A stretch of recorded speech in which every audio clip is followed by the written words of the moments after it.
You're on the hook for insights from a customer base and helping drive the insights around, one, where is value being driven beyond the individual user? I think depending on the type of product that you're selling, there can be individual user personas. There can be maybe team, workspace, org level dynamics that are taking place.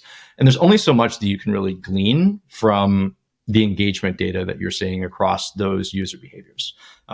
There's a broader story and impact to how that is being delivered across an entire company. And so the discovery process that these teams are running, the business cases that they're having to build, those sorts of insights around how that product is driving value at scale, deeply important.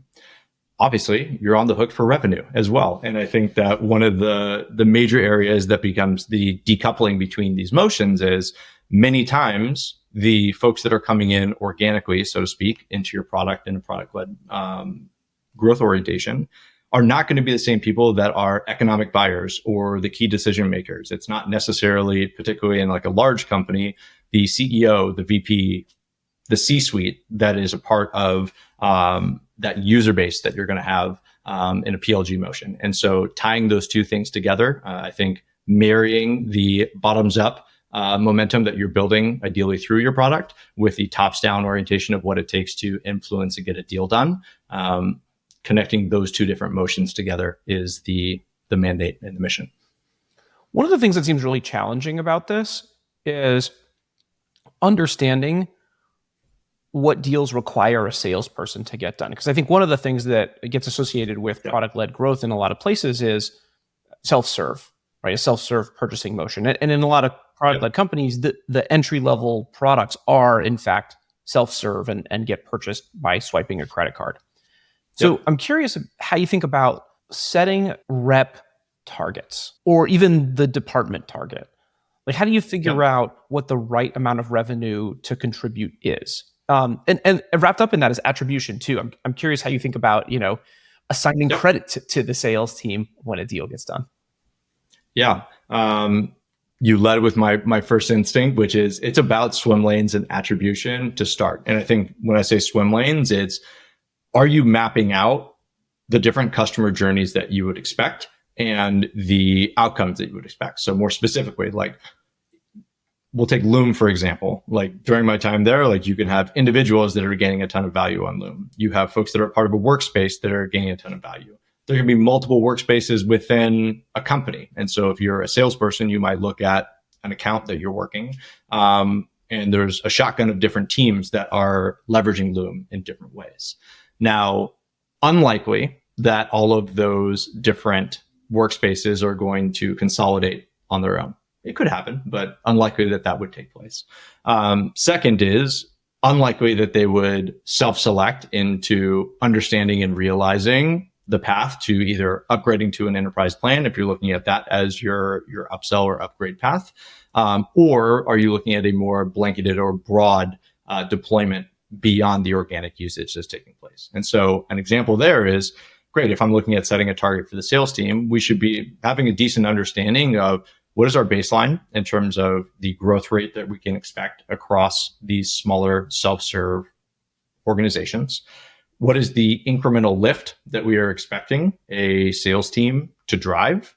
And I'd say as you get more mature in your motion as a team, you can really start to actually look at like the net or delta in terms of what the sales organization is driving versus where folks came in at. I think the funky part about it is this is not a static entity. And so in many product-led motions, you're going to have, whether it be usage-based, whether it be license-based, there's going to be growth or potentially contraction that's happening on a daily, weekly, monthly basis. And so I think a challenge that a lot of companies have experienced and haven't been immune to in my career as well is how do you set the watermark of what a account is worth from a dollar value perspective? And then how do you credit or drive attribution for the incremental value that a sales motion is layering on top of that? And I will say in the early innings, like we default towards let's get the learnings and let's have sales engaging. And we're not going to have there be as stringent rules around that incrementality. Once you're getting beyond your first few sets of reps as you're proving out your sales-led motion or layering in product-led sales on top, that's where you start to get a much more defined in terms of the efficiency there. So let's talk about how this might work at companies of different scales. Because what I find interesting about what you just said is you're with Loom or Dropbox, the products have value from kind of a single player perspective, right? They might be products that you sell into an enterprise and you sell lots and lots of licenses or you sell a lot of usage. Yep. They can be valuable as collaboration tools, but they can also be valuable for an individual. Yep. I'm curious how that dynamic changes when you're selling to a 500 person company versus a 5,000 person company.